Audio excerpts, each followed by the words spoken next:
Good morning, everyone. My name is Jeffrey Salant. I am the HOA Information Officer for the Division of Real Estate, which is a division of the Colorado Department of Regulatory Agencies, also known as DORA. This morning, we are going to talk about HOA basics. We will begin by talking about my office, the HOA Information and Resource Center, and then we'll touch on everything from the relevant state laws governing HOAs, including the Colorado Common Interest Ownership Act, also known by its initials, CC&Rs or Kiowa. We'll talk HOA finances, including budgets and assessments, HOA governance, including enforcement of covenants and election of officers.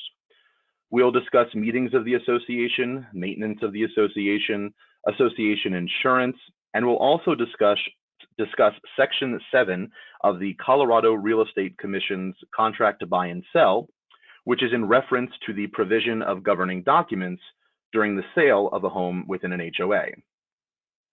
There are 3 handouts attached to this webinar: a PDF copy of this presentation, a copy of Kiowa, and a copy of the Colorado Nonprofit Act.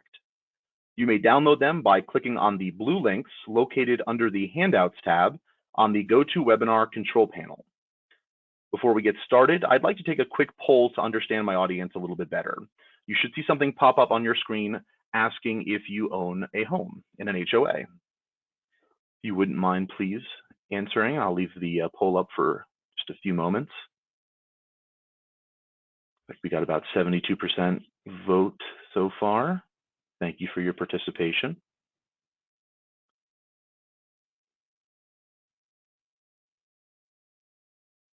All right, so it looks like the vast majority of you, about 85%, own a home in an HOA.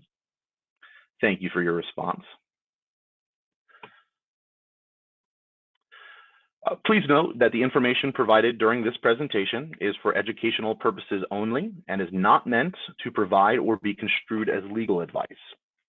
Any legal questions should be directed to your attorney. Before we get into the presentation topics, I want to take a moment to talk to you about my office, the HOA Information and Resource Center. The HOA office is a statutorily created office, and my position, the HOA Information Officer, is appointed by the Director of the Division of Real Estate. Per statute, the HOA office provides information to homeowners regarding their basic rights and responsibilities under the Kiowa. It gathers, analyzes, and reports information through complaints and HOA registrations, and writes an annual report to the legislature. It creates resource materials, provides education, and presents HOA forums such as this one, maintains a website with information for the public, and it registers the registers HOAs. For what my office does not do, my office is not a regulatory program. We do not mediate or arbitrate. We cannot provide legal advice. We do not act as an advocate. We cannot assess fines or penalties. And lastly, we do not enforce an HOA's failure to register. When you purchase a home in an HOA, for all intents and purposes, you are signing a contract agreeing to follow the restrictive covenants, rules, and regulations of that HOA. The easiest way to avoid future disputes with an HOA is to thoroughly review the governing documents prior to purchasing a home in an HOA. However, obtaining these documents as a potential purchaser is not always simple. We'll discuss that more in detail a little bit later. There is a common misconception that an HOA can only tell you what color you may paint your home or how tall your fence may be, and this is absolutely incorrect. HOAs have a tremendous amount of authority in determining what you can and cannot do with your home, as well as what you may or may not do in your own neighborhood.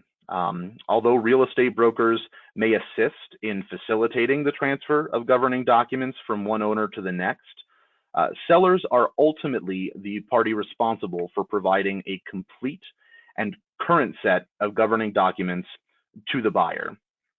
It's also important to note that unless they are also licensed attorneys, brokers should not attempt to review or explain governing documents with a client.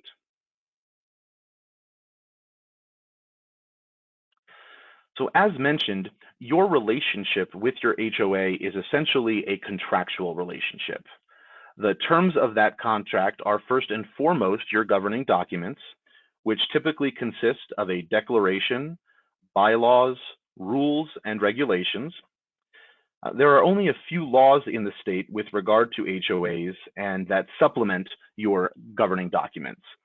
The most prominent is the Colorado Common Interest Ownership Act, or Kiowa. This statute applies to most Colorado owner associations that were established after July 1st of 1992, as well as those established before this date whom have elected treatment thereunder, that govern and operate common interest communities.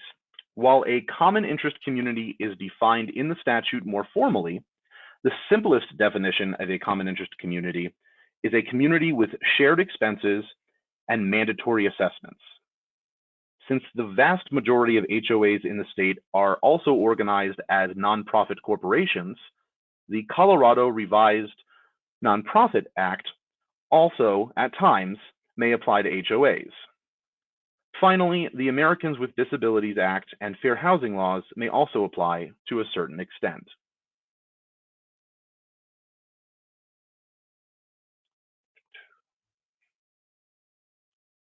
This slide shows the levels of authority, which should be generally first applied before going to the next level. The declarations are first, followed by articles of incorporation. Next are the bylaws and then rules and regulations, followed finally by the state statutes. Keep in mind that this is generally speaking, and that there are several provisions of the Kiowa which begin by stating, quote, notwithstanding any provision in the declaration, bylaws, articles, or rules and regulations of the association to the contrary, meaning that that particular provision controls despite something to the contrary in the governing documents. A declaration of covenants, conditions, and restrictions, also known as CC&Rs, allows an association to do several things, including but not limited to adopting and amending bylaws, rules and regulations, budgets for revenues, expenditures, and reserves, and collect assessments for common expenses. An association may also impose and receive payments, fees, or charges for the use, rental, or operation of common elements. They may impose charges for late payment of assessments and other charges, make contracts and incur liabilities, and regulate the use, maintenance, repair, replacement, and modification of common elements. The bylaws of an association must provide for the number of board members and their titles. It must describe the process for election and removal of board members. It must describe the qualifications, powers, duties, and terms of board members, the powers the board may delegate to others, the method by which bylaws may be amended, and should provide for any other matters the association deems necessary and appropriate. Section 38-33.3-209.5 of Kiowa addresses responsible governance policies. It requires HOAs to adopt policies, procedures, rules, and regulations regarding specific issues such as conflicts of interest, enforcement of covenants, and dispute resolutions. Interestingly, the content of the required policies is not specified. Therefore, if a community does not want to engage in any type of voluntary pre-litigation alternative dispute resolution, such as mediation or arbitration, they may adopt a dispute resolution policy which simply states that. Generally, there are two types of assessments: regular, also known as dues, and special. Regular assessments are typically paid on a monthly, quarterly, or annual basis, while special assessments are usually less frequent and made on an ad hoc basis. Regular assessments go towards overall operational maintenance costs, while special assessments are made for a specific purpose, such as a repair, replacement, or new construction. Potential purchasers of a property in an HOA should work with their broker to ensure that they are informed of any upcoming special assessments. The title company may have this information available, and potential purchasers may also wish to review previous meeting minutes in order to locate any indication of a special assessment that may be upcoming. One of the responsible governance policies discussed just now regards the collection of unpaid assessments. As a best practice, this policy should include such information as the date of the assessment, as well as the date it is considered past due, late fees and interest that may be charged, any payment plan options, keeping in mind that Kiowa does require that an association, upon request, make good faith efforts to coordinate a payment plan with a delinquent unit owner who has not already entered into a payment plan with the association. A collection of unpaid assessments policy should also include notice requirements and a description of the action required to cure a delinquency, keeping in mind that Kiowa requires an association provide at least 30 days to cure a delinquency. One of the strongest rights a unit owner in an HOA has is the right to vote to veto the budget proposed by the board of directors. After the board adopts a budget, they must provide copies to the members of the association and then set a meeting of the membership to allow for a vote to veto the budget. If less than a majority of the owners veto the proposed budget, or a higher percentage as established in the governing documents, then the budget is considered approved. One very specific exception to this paradigm is if the association was formed prior to July 1st, 1992, the date that Kiowa became effective.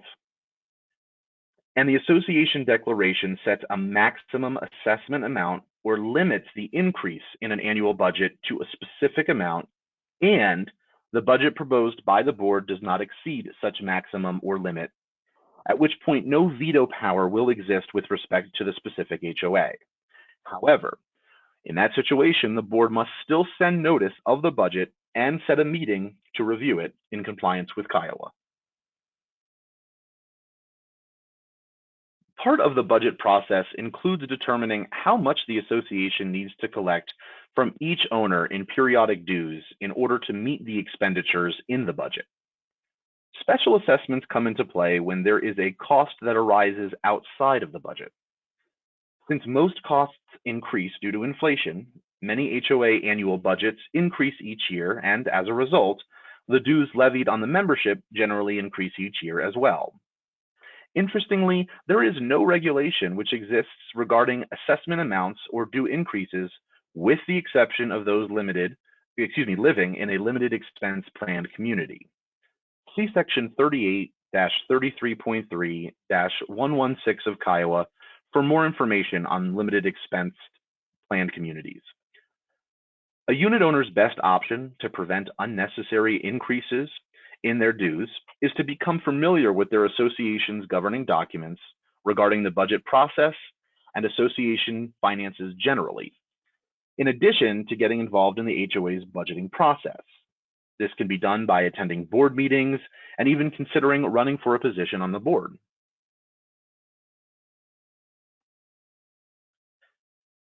Having covenants, conditions, and regulations is only beneficial if there is an effective mechanism for enforcing them.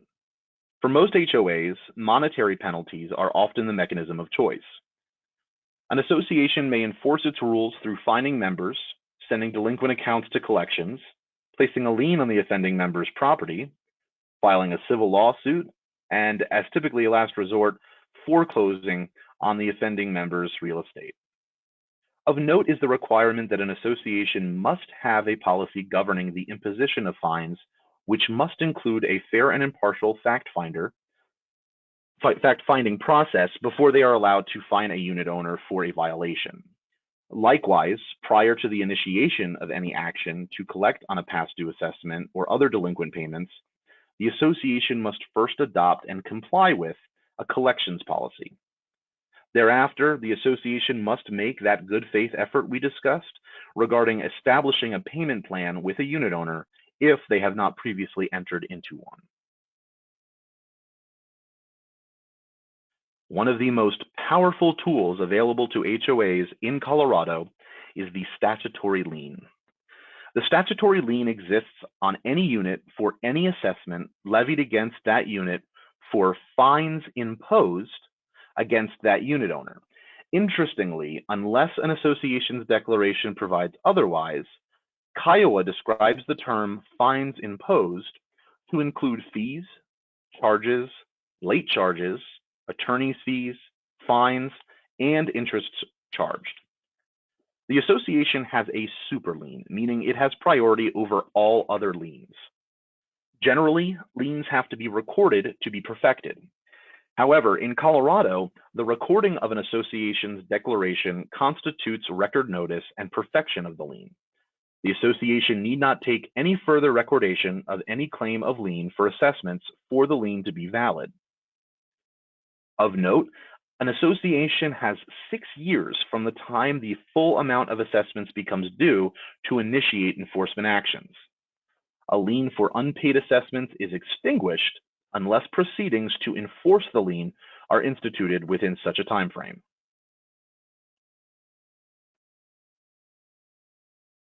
Although the HOA Information and Resource Center is not a regulatory program, Kiowa has mandated that in addition to being a clearinghouse of information, the center will administer the HOA registration program.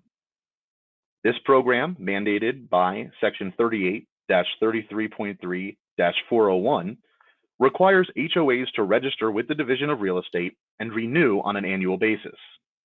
Initial registration costs $30 and renewal costs $38. This flat fee is in contrast to other states, such as Nevada, who charge a per-door fee. In addition to registering with the division, HOAs are generally organized as nonprofit corporations and therefore must also register with the Secretary of State. The most significant consequence to not registering as an HOA is the loss of the ability to impose or enforce a lien for assessments or to use any enforcement mechanism until the registration becomes valid.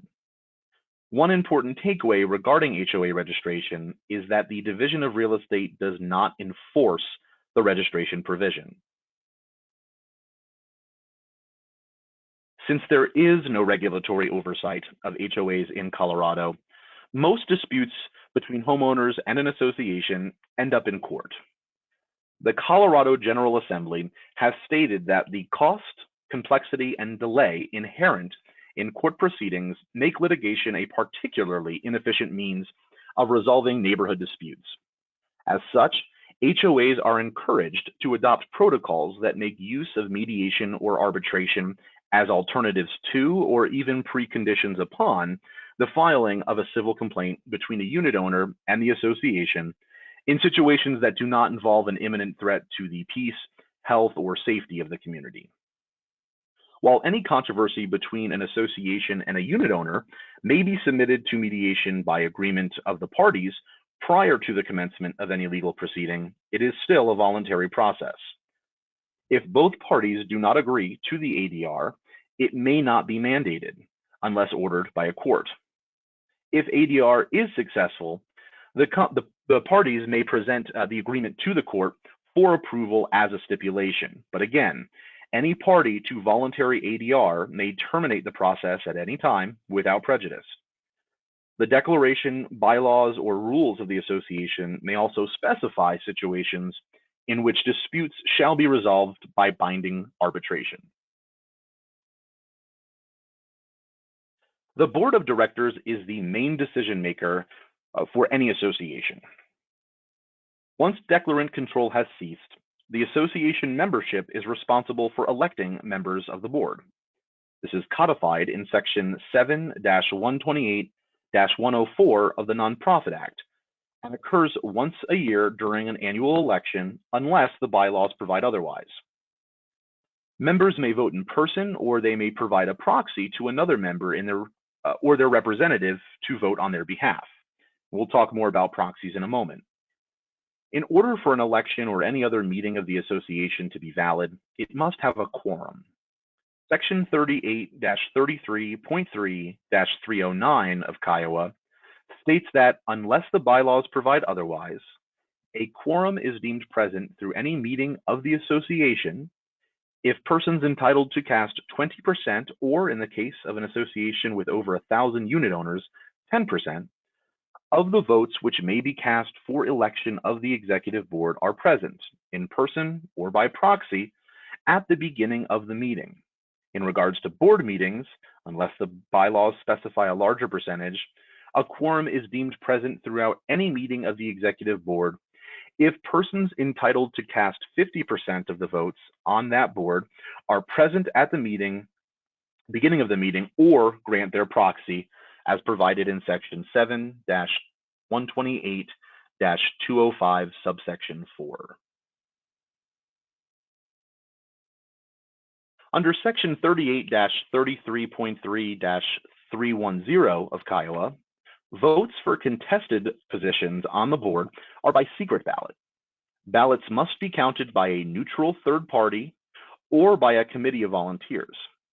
Such volunteers must be unit owners who are selected or appointed at an open meeting in a fair manner by the chair of the board or another person presiding during that portion of the meeting. The volunteers shall not be board members, and in the case of a contested election for a board position, shall not be candidates. As many of you are probably aware, it's not always easy or convenient to attend HOA meetings. As such, the Colorado Nonprofit Act addresses the use of proxies so that a member may designate someone else to vote on their behalf. Typically, this is done when a member is not able to attend a meeting. However, that is not a prerequisite for providing your proxy a vote. Section 7-127-203 of the Nonprofit Act lists the specifications for executing a proper proxy. Unless otherwise provided in the bylaws, a member is entitled to vote either in person or by proxy. If executing a proxy, it must be a written statement containing the name of the party who is receiving the proxy, and it must be signed and dating by the member giving the proxy. The proxy becomes effective against the association when it is received by the person obtaining the proxy. It may be delivered by U.S. mail, email, or in person. It is revocable by the member in several ways. The person providing the proxy revokes it by appearing at the pertinent meeting and voting in person, or by signing and delivering to a board member or designated vote tabulator a signed writing stating that the proxy is revoked, or by providing a subsequently properly executed proxy form.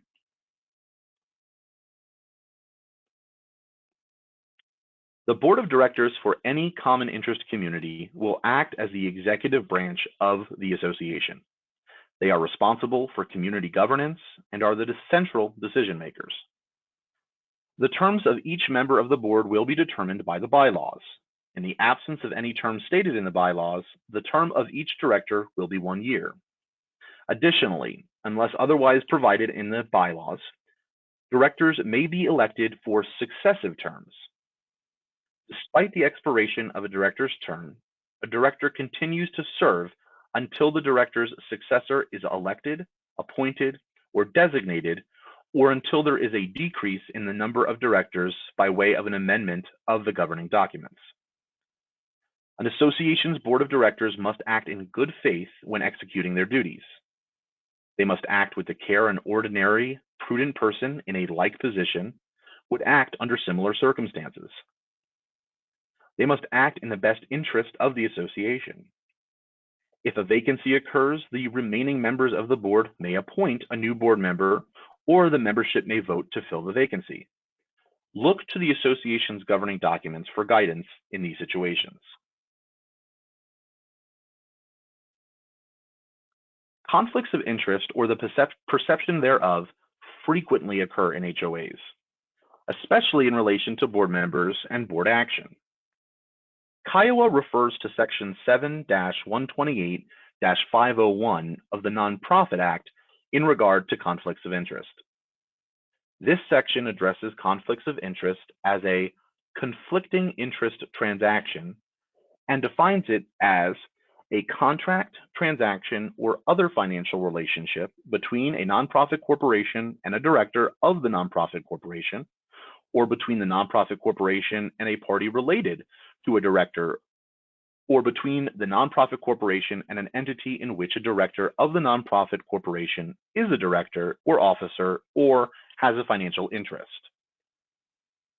Any issue of conflict of interest does not amount to a conflict of interest if the material facts as to the director's relationship or interest and as to the conflicting interest are disclosed or are known to the board of directors and it is approved, or the material facts as to the director's relationship or interest and as to the conflicting interest transaction are disclosed or are known to the members entitled to vote thereon and it is approved, or the conflicting interest transaction is fair as to the nonprofit corporation.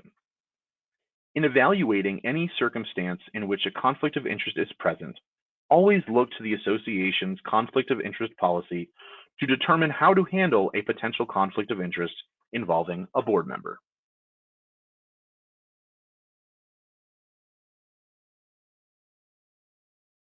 There may be times when the removal of a board member must be contemplated. Look first to the association bylaws, as they usually include a provision to remove board members, as well as the procedure for removal and under what circumstances removal may take place. Commonly, there is a requirement that a certain number or percentage of owners sign a petition requesting a special meeting to remove a board member or board members. The association must then schedule and notice that special meeting to allow the owners to vote to remove those board members. Typically, this is done at a special meeting instead of an annual owner meeting due to the timing of the removal and meeting notice provisions. HOA and the Nonprofit Act both provide for some mechanism to allow members to remove board members. See section 38-33.3-303 subsection 8 of HOA and section 7-128-108 of the Nonprofit Act for more information.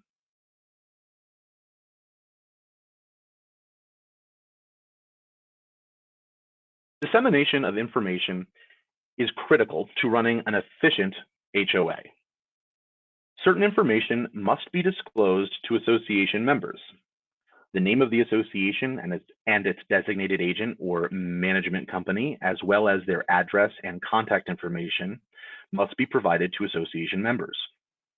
Within 90 days of the end of the fiscal year, an association must also disclose the following information: the date the fiscal year commences, the details of the operating budget, the current assessments, both regular and special, the annual financial statement, the most recent financial audit or review, a list of all insurance policies held by the association, the current bylaws, articles, rules, and regulations, all available meeting minutes, and the association's current responsible governance policies.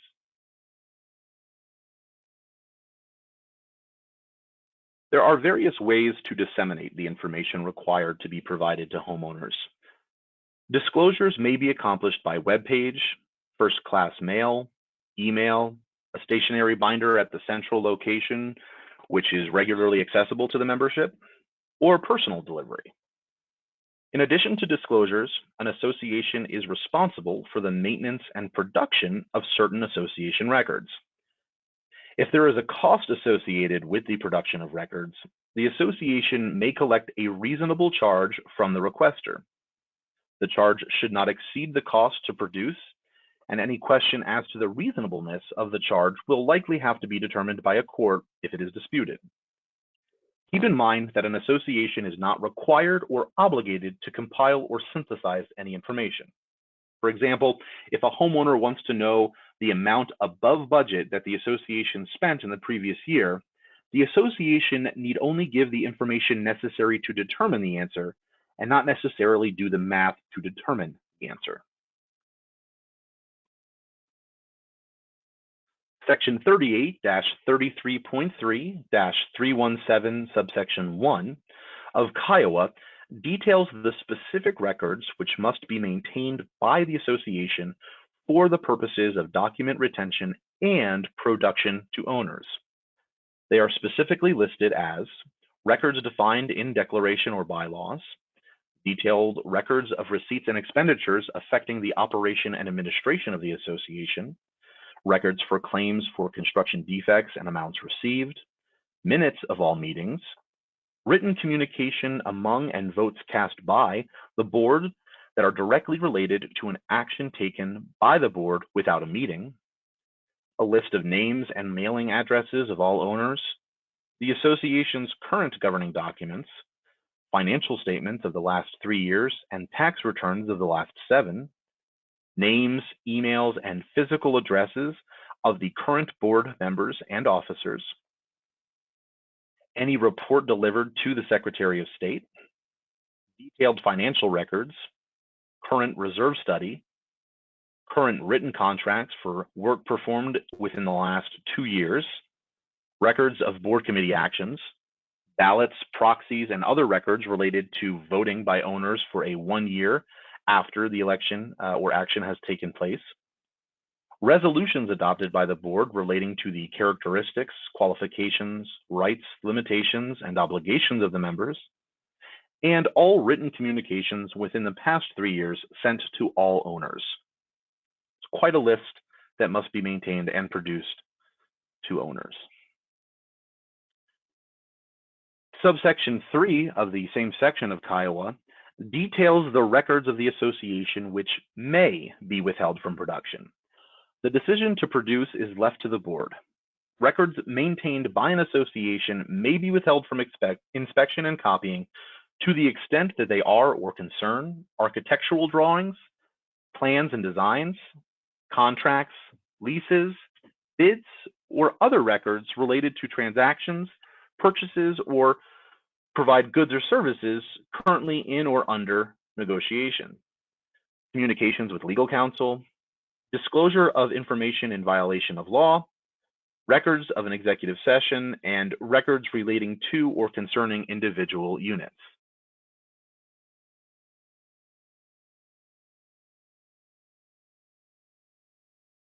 And subsection 3.5 of that same section of Kiowa, section 317, details the records of an association which are not subject to inspection and copying and therefore must be withheld to the extent that they are or concern personnel salary, personal identification of members such as telephone numbers, email addresses, and social security numbers.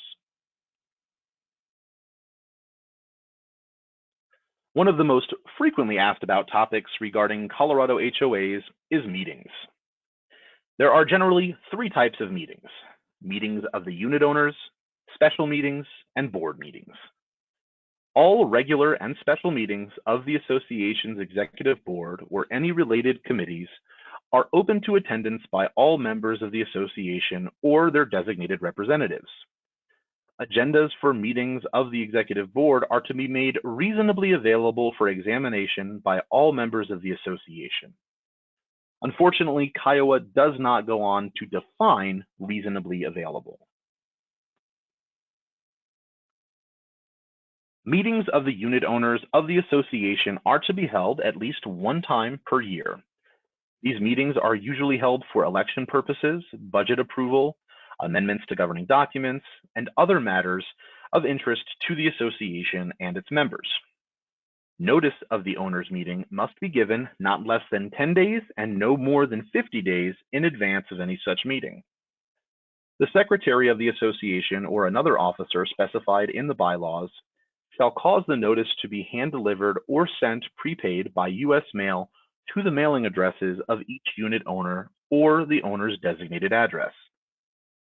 The notice shall be physically posted in a conspicuous place for the owners, which is both practical and feasible, and in addition to any electronic posting or electronic mail notices that may be sent out. The notice shall state the time and the place of the meeting and the items on the agenda, including the general nature of any proposed amendment to the declaration or bylaws, any budget changes, and any proposal to remove a member or officer of the executive board. Special meetings of the unit owners can be called by the president, a majority of the executive board, or by unit owners having 20% or any lower percentage, as stated in the association's bylaws, of the votes in the association. Proper notice of the special meeting must be given to the unit owners. All regular and special meetings of the association's executive board or any related committee are open to attendance by all members of the association or their designated representatives. Agendas for meetings of the executive board are to be made reasonably available for examination by all members of the association. Notice requirements for board member meetings are usually described in an association's bylaws. Interestingly, Kiowa is silent on the notice requirements for executive board meetings. While there are generally only 3 types of formal meetings, another form of conference commonly found in HOAs are working sessions. Although not specifically defined in Kiowa, work or study sessions of executive boards or their committees are not prohibited by it. However, they still must be in accordance with the community's governing documents and policies, and since they're not considered meetings due to the lack of actions or votes on community issues, the unit owners do not have a right to participate and do not need to be noticed of these conferences.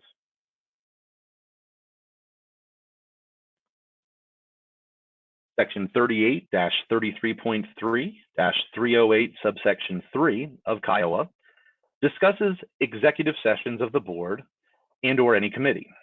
During these closed session executive sessions held by the board or any committee thereof, the board or committee may restrict attendance to only board members and/or committee members and any other person requested by the board or committee. However, these closed-door executive sessions of either the board and/or any committee may only be held for the discussion of specific matters which are subsequently enumerated in Kiowa. Subsection 4 of Section 308 of Kiowa lists the acceptable topics for executive session discussion.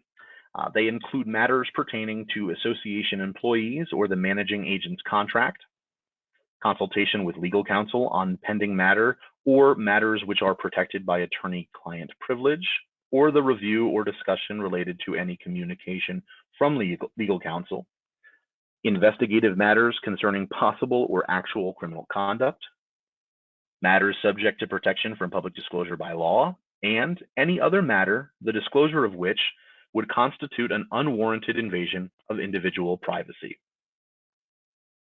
Subsections 5, 6, and 7 of Section 308 of Kiowa provide additional requirements regarding executive sessions. Prior to convening of an executive session, the chair of the convening party must announce the general matter of discussion as enumerated in subsection 4. No rule or regulation may be adopted during an executive session, and the meetings of all minutes wherein an executive session was held must indicate that an executive session was entered into, as well as the general subject matter to which it pertained. Remember, while Kiowa requires notice of a meeting of the association, it does not require notice of board meetings. However, the bylaws of an association might. Members of an association have a right to attend meetings of the association, board meetings, and committee meetings, and the convening party must properly enter an executive session in order to deny admittance. Members also have a right to participate in the meetings, but the board is allowed to impose reasonable time limits.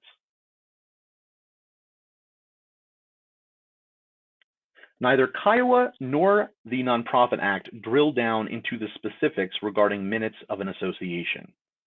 As a very general rule, minutes should contain at least the following: the name of the association, the date, place, and time of the meeting, the statutory or bylaw authority under which the meeting is called and whether it is a regular or special meeting, the persons present, the persons absent, or members or directors represented in person or by proxy, a statement that the meeting is held pursuant to actual notice or waiver of notice. If notice has been waived, the signed waivers should be attached to the minutes. Approval of minutes of previous meetings. The substance of the issues or actions presented at the meeting. How they were submitted and by whom. The decision or vote on each proposed matter or resolution, and in the case of substantive matters, the outcome of the votes.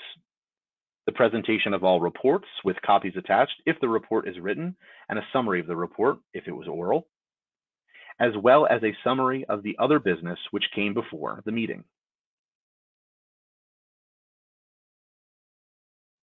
When something goes wrong in a common interest community and repair or maintenance is needed, who is responsible?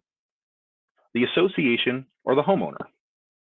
Under Kiowa, unless there is a statement to the contrary in the declaration, the association is responsible for the maintenance, repair, and replacement of the common elements of the association, which includes both general and limited elements, and it is the owner's responsibility for the maintenance, repair, and replacement of such owner's unit. Additionally, each unit owner must provide the association and the other unit owners and their agents or employees access through such owner's unit reasonably necessary for those purposes. This type of access would typically be found in condominiums or townhome communities. If damage is inflicted or a strong likelihood exists that it will be inflicted on the common elements or any unit through which access is taken, the unit owner responsible for the damage or expense to avoid damage, or the association if it is responsible, is liable for the cost of the repair.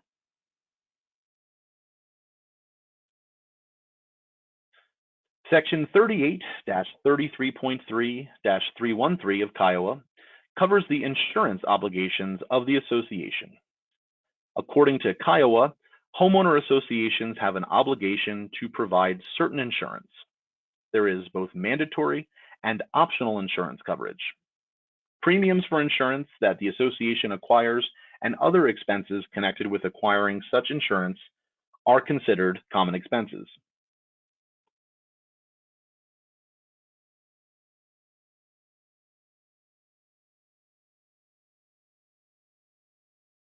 The association shall maintain, to the extent reasonably available, property insurance on the common elements for broad form covered causes of loss. The total amount of insurance must not be less than the full insurable replacement cost of the insured property, less applicable deductibles at the time the insurance is purchased and at each renewal date, exclusive of items normally excluded from property policies. Commercial general liability insurance against claims and liabilities arising in the connection with the ownership, existence, use, or management of the common elements, and in cooperatives also of all units in an amount, if any, not less than that specified by the common interest community instruments, ensuring the executive board, the owners association, the management agent, and their respective employees, agents, and all persons acting as agents. The insurance policies must provide certain terms under law that have to do with the owner's liability, subrogation of claims, voidance of a policy, and issues of primary insurance coverage. These are complicated insurance issues that should be reviewed and discussed with an insurance agent and legal counsel. In addition to the requirements in Kiowa, an association's declaration may require it to carry any other insurance, and the association in any event may carry any insurance it considers appropriate, including insurance on units if it is not obligated to insure, to protect the association or the unit owners. If the required insurance coverages are not reasonably available, or if any policy of such insurance is canceled or not renewed without a replacement policy, therefore having been obtained, the association shall promptly cause notice of that fact to all unit owners. An HOA may be terminated by an agreement or vote of 67% and an execution of a termination agreement filed with the clerk and recorder's office in the county in which the community is located. All common elements must be sold following the termination, and the proceeds must be distributed amongst the owners. If an association has real estate it can sell, that real estate and the proceeds must be distributed amongst the owners if all or a portion of the common elements are not to be sold. Title to those elements vested in the unit owners as tenants or will be as tenants in common. So while I do my best to make sure that these forums are enjoyable, the material tends to be a bit dry. So please indulge me while we take a moment for a little comic relief.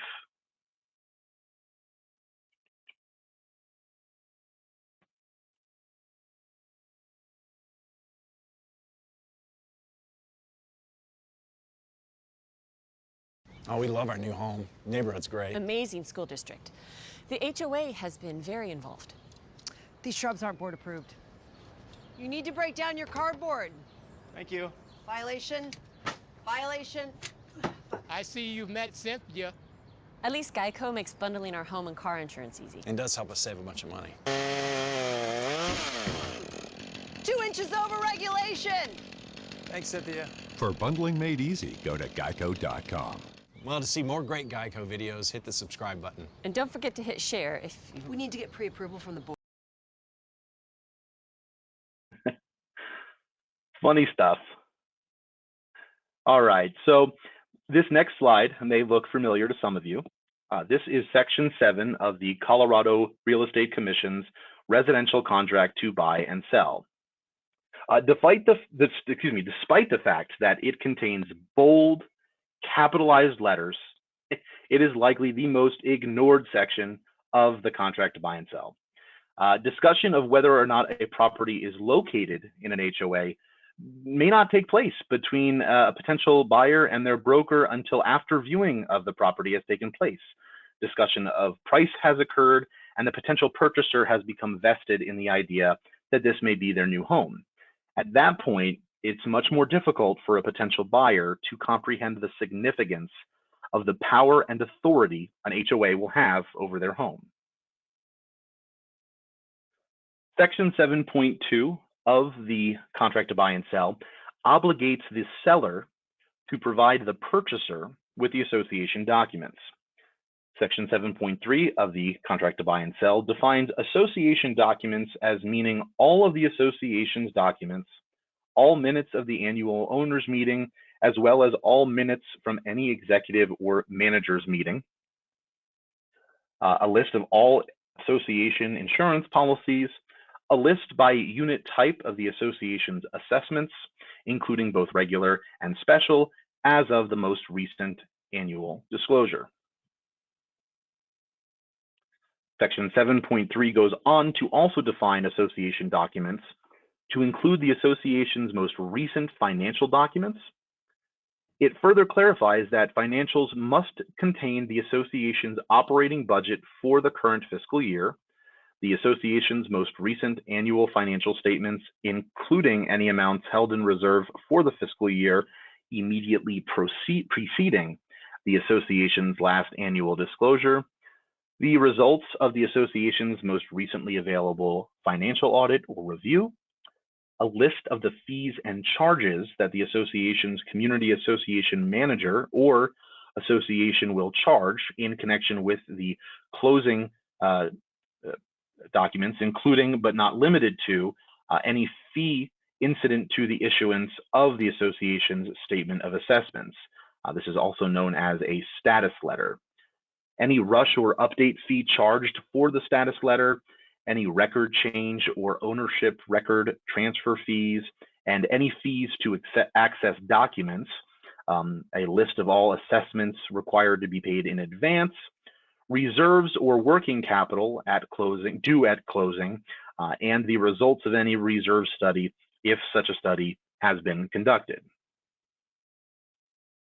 As a former investigator with the Community Association Manager Program from 2017 until its repeal in 2019, as well as an investigator for the Real Estate Commission, I have experience investigating many allegations against our licensees regarding issues involving the sale of property in an HOA. And one of the most frequent allegations that I've seen in that regard is the allegation that the existence of an association was either not disclosed to a potential buyer, or the existence of such an HOA was minimalized. For example, that the HOA is just a road association, or that they can only tell you what color to paint your house. When you sell real estate located in an HOA, you have a duty to provide all of the documents listed in Section 7 of the CBS. For any brokers who may be in attendance today, please don't misunderstand.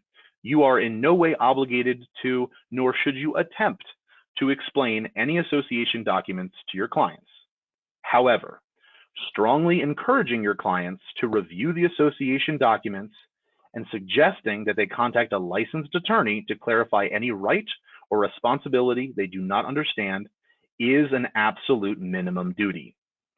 If, as a broker, you strive to provide the absolute best service to your buyer clients, you should consider taking the extra steps of guiding them to the HOA Information and Resource Center's new HOA Homeowner Toolkit, which has extensive information for potential purchasers of property within an association. For sellers agents, ask your clients to request their association documents as soon as the listing agreement is signed.